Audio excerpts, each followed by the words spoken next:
इकडे हो जा आणि इकडे मी टाकते ना ते मूर्खा। हे बघा एवढे आता ड्रोन तयार झालेले आहेत आणि हे पॅकिंग करायचे ते मी असे गोळा करून ठेवले। आता आवाज येतो की नाही माहित नाही तुम्हाला, कारण की मशीनचा आवाज आहे। ॲक्च्युली मी माईक पण नाही लावला, जर आवाज आला व्यवस्थित राहू दे, नाहीतर मग व्हॉइस ओव्हर करावं लागणार आहे। रोल आता संपत आलेला आहे, थोडाच रोल राहिलेला आहे। गणेश जयंतीसाठी आता आपल्याला पत्रवाळी आणि ग्लास आज येणार आहेत आपले पत्रवाळी आणि ग्लास। तर हे ड्रोन आता मला अजून निवडायचे आहेत इथं, आणि ड्रोनची क्वालिटी पण बघून घ्या किती छान आहे। क्वालिटी चेक करा ड्रोनची, हे बघा दिसतो का नाही छान, मस्त फिनिशिंग कशी आहे।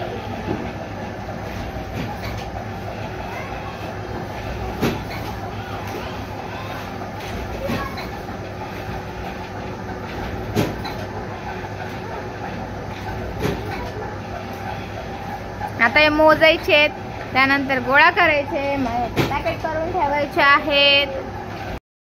कोणाचा मोबाईल आहे तो? हा मोठ्या पप्पाचा नाहीये, शिवांचा मोबाईल आहे। तसं आहे का? हा ठेव तिथं, ठेव। हा किधर जा रही है, किधर जा रही है? हॅलो, कसे आहात सगळे? सगळ्यांचं स्वागत आहे आजच्या एका नवीन ब्लॉगमध्ये। सर्वांना श्री स्वामी समर्थ। तर आता मी आहे टेरेसवरती आणि आपलं शॉप ओपन केलेलं आहे आणि मशीन चालू करून ठेवलेली आहे। ओहो हो हो, ड्रोन बघा किती गोळा झालेले आहे। थांबा, तुला ना फटकावा लागणार आहे चांगलं, आगाऊपणा करते जास्तीची। तर ड्रोन खूप गोळा झाले होते, ते मी थोडेसे पसरवून दिले आता, कारण की मग ते वरती वरती साचत जातात आणि मला आता ते गोळा करून मोजायचे आहेत। तर म्हटलं थोडेसे एकत्र होऊ द्यावे, त्यानंतर मोजावे। तर आता वाजले संध्याकाळचे 6:30 आणि आता माझं काम चालू आहे, अजून मी लाईट काही लावलेली नाही। आता बघू किती प्रोडक्शन तयार होते। मला द्यायचे 3000 ड्रोनची ऑर्डर, आणि त्यानंतर आता गणेश जयंती आहे, गणेश जयंतीमुळे पत्रावळीची आणि ग्लासची सुद्धा ऑर्डर आहे। आमच्या इथे सुद्धा कार्यक्रम आहे, म्हणजे जागोजागी गणेश जयंतीचे कार्यक्रम आहेच प्रत्येक ठिकाणी। तर ज्यांना ज्यांना माहिती आहे मग ते येतात पत्रवाळी घ्यायला। असं कार्यक्रम असलं ना, मोठे महाप्रसाद वगैरे असलं ना की मग ते प्रसाद घ्यायला येतातच।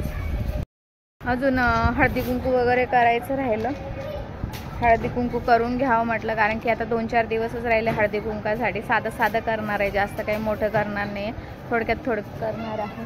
आता इथं पडणार आहे अंधार, कारण आता 6:30 वाजलेले आहेत। आजूबाजूचा गाण्यांचा आवाज, हे आमचं ना सगळं हे असं आहे बघा।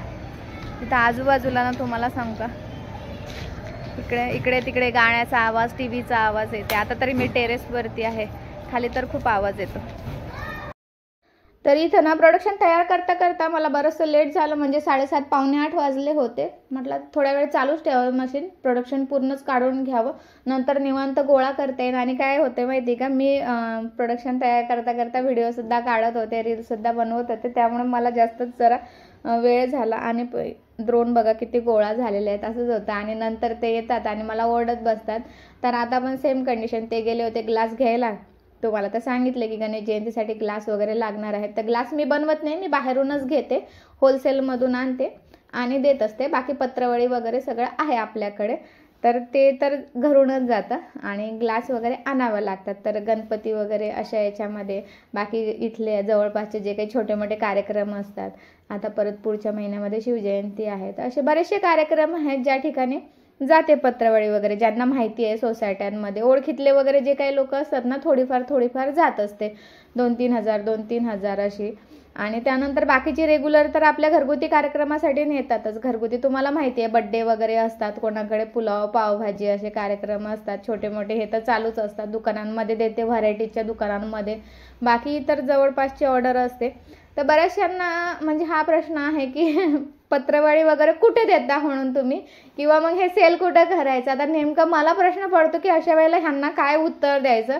ते म्हणतात की आपण सेल कुठं करायचा, किंवा मग विकायचं कुठं, किंवा मार्केटिंग कुठं करायचं। आता साहजिक गोष्ट आहे की तुम्ही एखादी वस्तू जर कोणती बनवताय, समजा तुमच्या घरी लोणचं बनवलं, तर लोणचं तुम्ही भाजीच्या दुकानात, भाजीपाल्यांच्या दुकानात तर नाही घेऊन जाणार ना, किराणा दुकानांमध्ये घेऊन जाणार। तसंच आहे, पत्रवळी वगैरे झाली किंवा डिश, द्रोण झाले, हे तुम्ही कुठं नेणार? स्वीट मार्टमध्ये झाले, वडापावच्या ठिकाणी, म्हणजे ज्या ठिकाणी ह्याची आवश्यकता आहे किंवा ज्या ठिकाणी ह्याची गरज आहे त्या ठिकाणी. तर ते जेव्हा मला विचारतात ना, मला खरंच प्रश्न पडतो की ह्यांना नेमकं काय उत्तर देऊ. पण मी सांगते माझं जे काम आहे. आता बऱ्याच जणांना नाही कळत की सेल कुठे करायचं, मग मी तरी माझ्या व्हिडिओमध्ये सांगत असते की स्वीट मार्टमध्ये द्या, त्यानंतर स्नॅक्स सेंटरवरती द्या, पाणीपुरीच्या गाड्यावरती द्या, त्यानंतर व्हरायटीच्या दुकानांमध्ये ती लोक ठेवतात. आता छोटी छोटी जी घरं असतात ना, प्रत्येक लोक काय करतात, मग काही वस्तू आणायसाठी दुकानांमध्ये जातात. आता जसं की तुमच्या घरी बड्डे आहे, मग बड्डेचं सामान आणायला तुम्ही कुठे जाणार? व्हरायटीच्या दुकानामध्ये. मग व्हरायटीच्या दुकानात गेले तर मग बड्डेचं सामान घेतलं, तिथं पत्रावळी वगैरे, द्रोण, हे ते ग्लास पण असतात,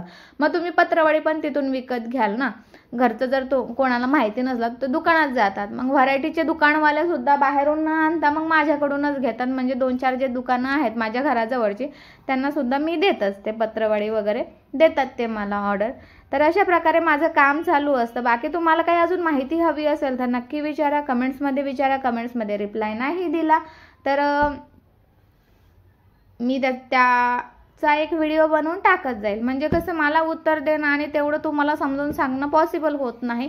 त्यामुळे तुम्हाला काही प्रश्न असेल तर तुम्ही कमेंट्समध्ये विचारत जा, मी त्याबद्दल माहितीचा व्हिडिओ टाकून देत जाईल. आणि व्हिडिओ पटकन मग काय 3-4 मिनिटाचा झाला की बनवून टाकून देते. मग त्यामध्ये तुम्हाला डिटेल्समध्ये त्याचं उत्तर मिळून जातं. आता बऱ्याचशा महिला आहेत आणि मी लास्ट टाइम तुम्हाला सांगितलं की 2-3 ताई आहेत, त्यांनी सुद्धा व्यवसाय चालू केलेले आहेत. बाहेर ठिकाणच्या आहेत त्या, म्हणजे आपल्या इथून काहीतरी 200-300 किलोमीटर आहेत. त्यांनी त्यांचं काम चालू केलेलं आहे. तर चला, अशा प्रकारे आता माझं काम इथं चालू राहणार आहे. व्हिडिओ खूप मोठा होणार आहे, त्यामुळे मी आता इथेच थांबते. तुम्हाला काही अडचण असल्यास नक्की विचारा. व्हिडिओ आवडल्यास लाईक, शेअर, सबस्क्राईब करायला विसरू नका. भेटूया नेक्स्ट व्हिडिओमध्ये. तोपर्यंत सर्वांना श्री स्वामी समर्थ.